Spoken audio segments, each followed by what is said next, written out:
spit test is in 4-part, Part 1, Part 2, Part 3, and Part 4. Now look at Part 1. Part 1. You are going to hear a conversation between Don and a rental agent. He hopes that his apartment problems can be solved. First, you have some time to look at questions 1 to 6.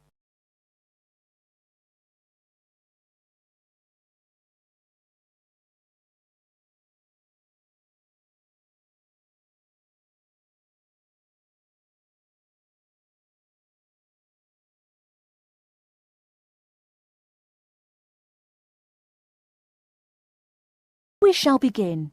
You should answer the questions as you listen, because you will not hear the recording a second time. Listen carefully and answer questions 1 to 6.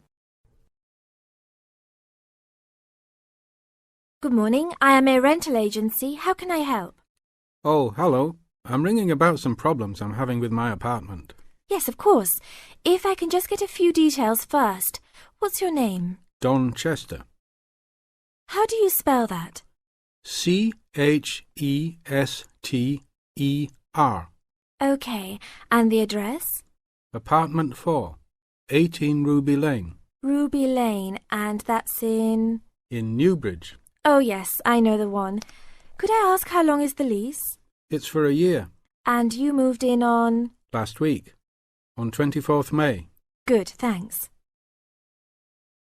Now, what are the problems you found? Well, nothing too serious, you know, but a few things that have been building up over a few days. Yes, of course. Well, the first thing is the fridge. The seal on the door is decayed, and we have a small child and need to keep milk cool, so we need to get that done straight away. Okay, that's the fridge for immediate repair. And then there's a little problem with the gas water heater. Uh-huh. The switch is broken. Right. It's not serious and we can still use it. But if you can send somebody over in the next couple of weeks or so, that'd be great. Okay, I've got that. Then we're worried about the front windows. Are they broken? No, but there are no blinds on them. And you know, with privacy these days. And when would you like those done? Oh, it's not really urgent. But there are only thin curtains on the windows, and people are walking past. Yes, we'll have those done for you by next week, don't worry.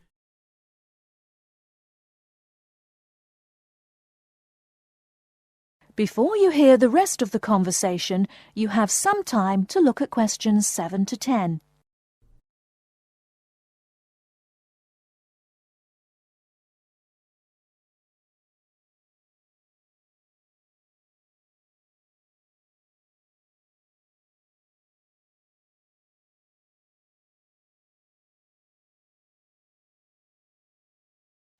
Now listen and answer questions 7 to 10. There are only thin curtains on the windows, and people are walking past. Yes, we'll have those done for you by next week, don't worry. And then there's the front door lock. It's getting quite annoying. It often jams and we sometimes have to fiddle with it for minutes before we can get in the apartment. I'd really like to get that fixed up right away. That's no problem. And then the last thing is the shower curtain. It's torn. Oh, right. We can get a new one and have it to you in the next week, if that's all right with you. Yes, that's okay. Anything else? No, that's all. Okay, fine. What we'll do now is get someone over to you this afternoon if you're home. Well, I'll be out for a short while. Okay. Tell us your preferred times. Well, the best time is about 2 o'clock. I'd have to check that with him. And if he can't get there then, what would be your second preference? Oh, any time up to 6 p.m. would be fine. Okay, I've got that. Great. Thanks very much. That's fine. Thank you for calling. Goodbye. Goodbye. That is the end of Part 1. You now have half a minute to check your answers.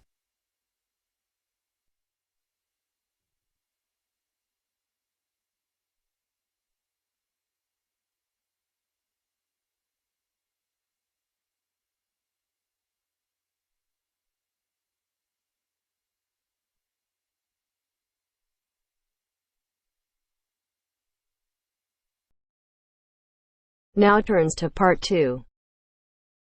Part 2. First, you have some time to look at questions 11 to 16.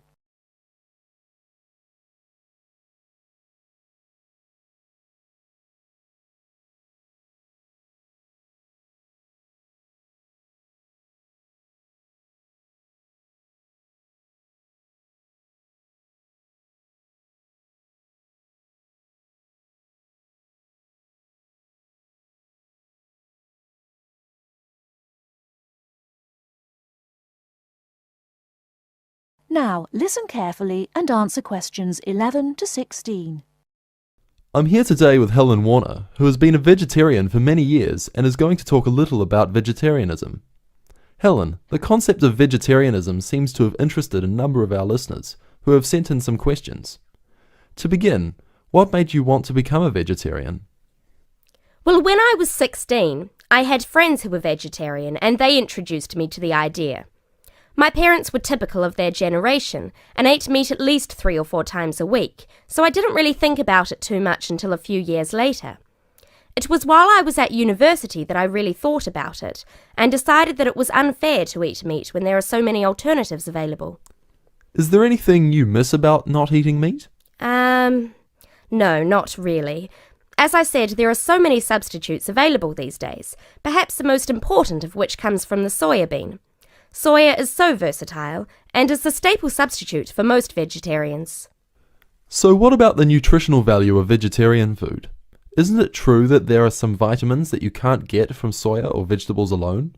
Surely people need these vitamins. Yes, that's correct. But actually there is only one vital vitamin that is only present in meat. That's vitamin B12. Most vegetarians are aware of the implication of this and actually take B12 supplement in the form of tablets. Of course, the way you cook vegetables is also very important in preserving vitamins.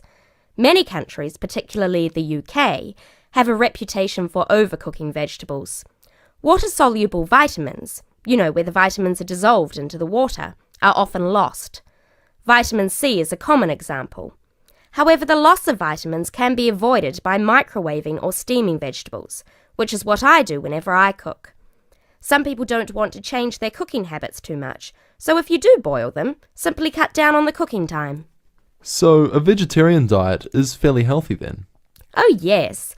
A lot of people believe that vegetarianism is unhealthy, but that's actually not the case. Vegetarians are actually considerably healthier than many meat eaters.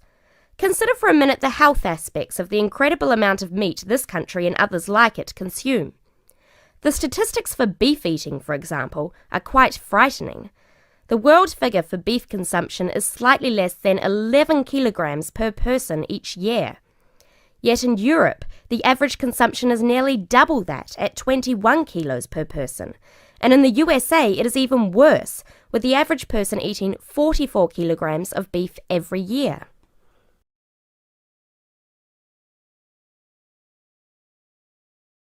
Before you hear the rest of the talk, you have some time to look at questions 17 to 20.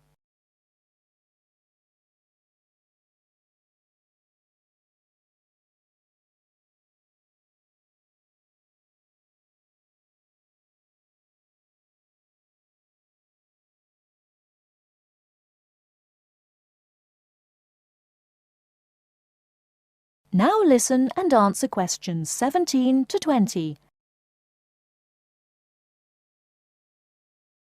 So are you suggesting that people stop eating meat altogether and everyone adopts a vegetarian lifestyle? No, not at all. Even in the healthiest diets, there is still a place for meat, but it should be eaten in moderation. Many nutritionists think of foods in terms of a pyramid, with the foods we can eat relatively freely at the bottom and the foods we should carefully restrict at the top. The majority of our diet should be composed of cereals, which would go on the bottom row of the pyramid. In this category could also be included such things as rice and pasta. Next, a good diet is followed by a roughly equal amount of vegetables and fruit. I have at least 2 servings a day of fruit and vegetables whenever possible. In decreasing quantities, you can then eat dairy foods, eggs, cheese, etc. Almost at the top of the food pyramid comes fish, carefully prepared of course, not dripping in oil or batter, and white meat. Chicken, for example, is a comparatively healthy meat, but again, a lot of this comes down to preparation methods. Right at the top of the pyramid come the ingredients of far too many Western meals, red meat and potatoes. It is particularly in that area that I would suggest moderation. Well, thank you very much, Helen. I'm sure that a lot of listeners are interested in your views. How could they find out more about the health benefits of vegetarian options? Well, there are lots of websites and books on healthy eating and vegetarianism, but it is always important to remember to consult your doctor before making any radical changes to your diet or lifestyle.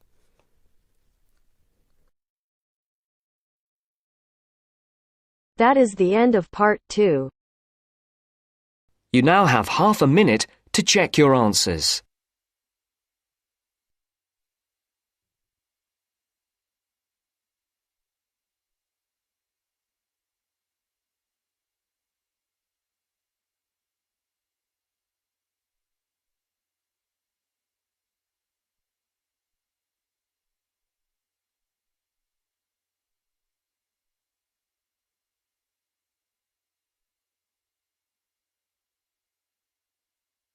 Now turns to part 3.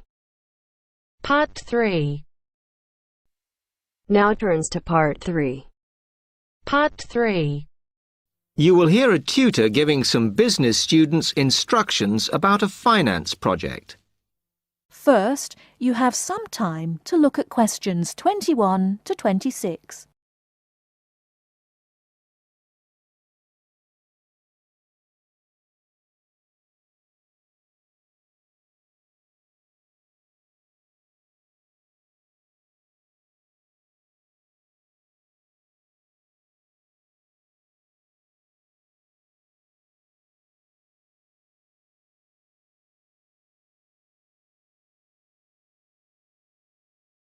Now listen carefully and answer questions 21 to 26.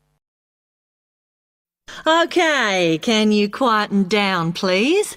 Now, today I'm going to talk to you about your assignment. We've been studying the effects of the exchange rate, so I'm going to give you a project to do on this. Right, can you make some notes while I'm talking? The first thing that I'd like you to do in order to prepare this is to select where you're interested in. I mean, which country, and therefore which currency you're going to be operating in. OK, now the purpose of the project is to make money, and I'm hoping some of you will make a significant amount. So, I want you to suppose that you have £100 that you will have to invest purely in the rises and falls of the exchange system. In other words, you'll be trying to predict rates. This is a project that you'll be doing together, but before you work together, you'll have to go off and research what you need to know about the economy of that country and how well it's doing or is expected to do in the near future. You could all make up a little information sheet with your notes on, clearly legible, because then I want you to get together, we can do that next week, and to go round and read about each other's countries. When you see how well or badly each country is doing, I want you to decide what your exchange rate is going to be against all the other currencies. After that is all sorted, what you're going to do is go round the other students and attempt to sell your money to the others. Remember, this will depend on the success of your country's economy and the rate you fixed for your currency. Now, you're not allowed to just swap currencies with each other, but you may wish to buy from the other countries. But you must do a proper transaction. All the way through this, you must keep your accounts properly for each transaction. I'll give you 1 week to do this, and then we will set a time for the deals to finish, a bit like the stock exchange. And at that point, I will ask you to calculate how much you have made. Is that clear? Before you hear the rest of the talk, you have some time to look at questions 27 to 30.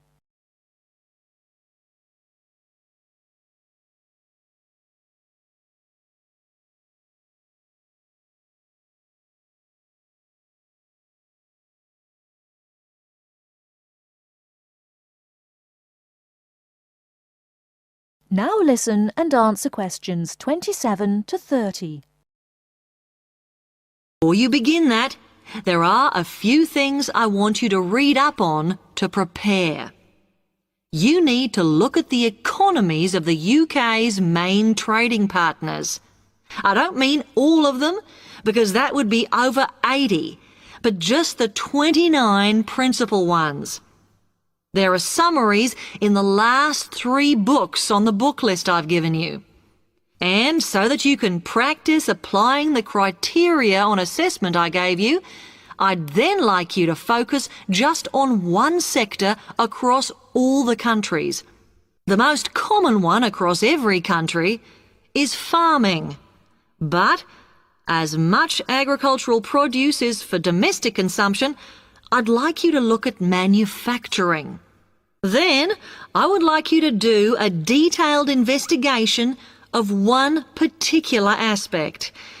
I was going to give you a choice, but I think as we've just started the course, it's better if we all look at the same thing and then we can discuss it in the seminars. So the thing I'd like you all to look at is fluctuations in import prices. Now, you need to do all that before you start the project, as it will help you assess the economies of the countries you'll be representing in the project. Don't worry, you've got plenty of time. Exam week is December the 8th. Then it's the holidays until January the 6th, so I don't need the project in till February the 5th. Is that okay? Now, any questions on this? Because it That is the end of part 3. You now have half a minute to check your answers.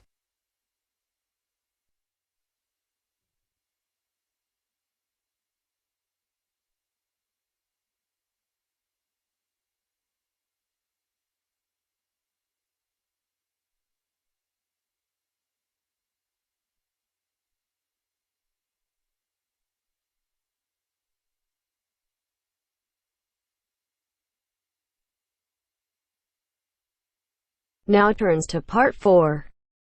Part 4. You will hear a student giving a presentation about some ways of dealing with the problems of urbanization and city growth. First, you have some time to look at questions 31 to 40.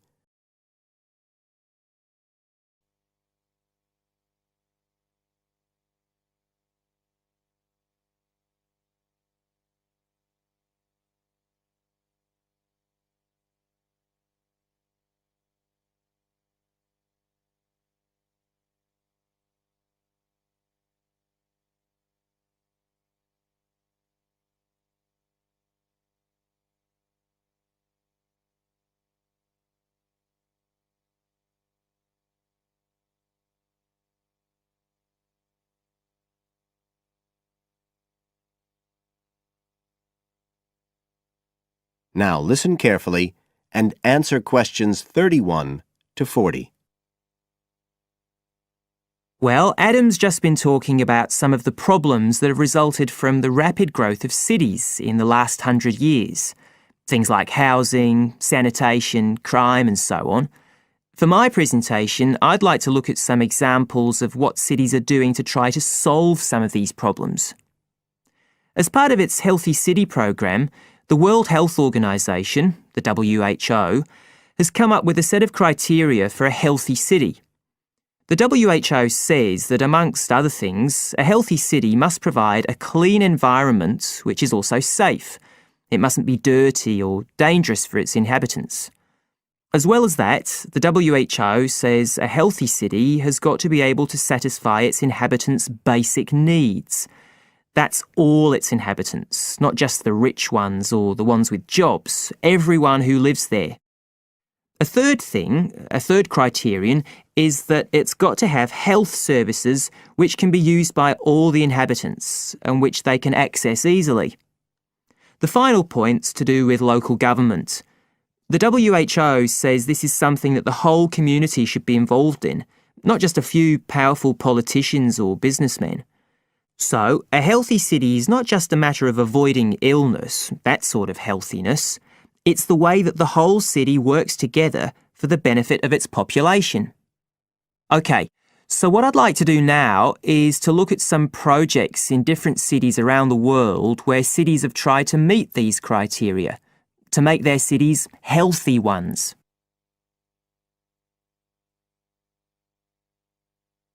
Right. The first project I'm going to discuss took place in Sri Lanka, and this project was called the Community Contract System. Its aim was to improve the places where the poorest section of the population lived, the squatter settlements. Basically, the problem was lack of infrastructure, things like drains, paths, wells for water and so on. So, a program was set in place to construct this infrastructure. But what was different about it was that the residents did this, the people who actually lived there, not people from outside. And this meant that not only did the people end up with improved housing and infrastructure, but also, because they had contracts with the community, it improved their chances from an economic point of view. So that's the way the lives of people in one urban environment were improved. The next project I'd like to discuss took place in the capital city of Mali in West Africa. This project involved setting up a cooperative to try to solve the problems of sanitation in the old central quarters of the city. One of the main problems was a lack of a system for garbage collection, which meant that there were a lot of insects, and this was causing disease. And again, it's interesting to look at who was involved in dealing with this problem. In this case, the cooperative involved students who had graduated from secondary school in getting a system going. As well as that, the cooperative set up a campaign to educate the public about the importance of good sanitation through showing films and setting up discussion groups among the local people, especially women and adolescents.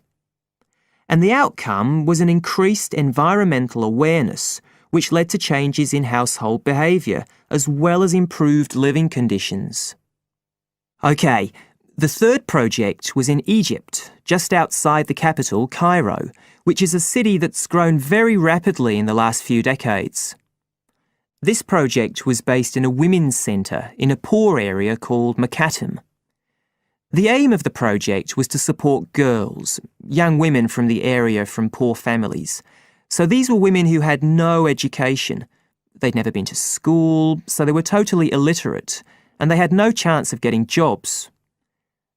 At the women's centre, they were shown how to sew and how to weave, and once they'd learned these skills, they were given the equipment, a sewing machine or a loom, so that they could make things to sell and have a chance of earning their own living. And this project has meant that these young women have greater status in the community, but as well as that, they can enjoy a better quality of life. So I don't think the problem is that cities are bad. This world and its cities have the resources to provide for the population that lives there. What it takes is a stronger will and a better distribution of resources.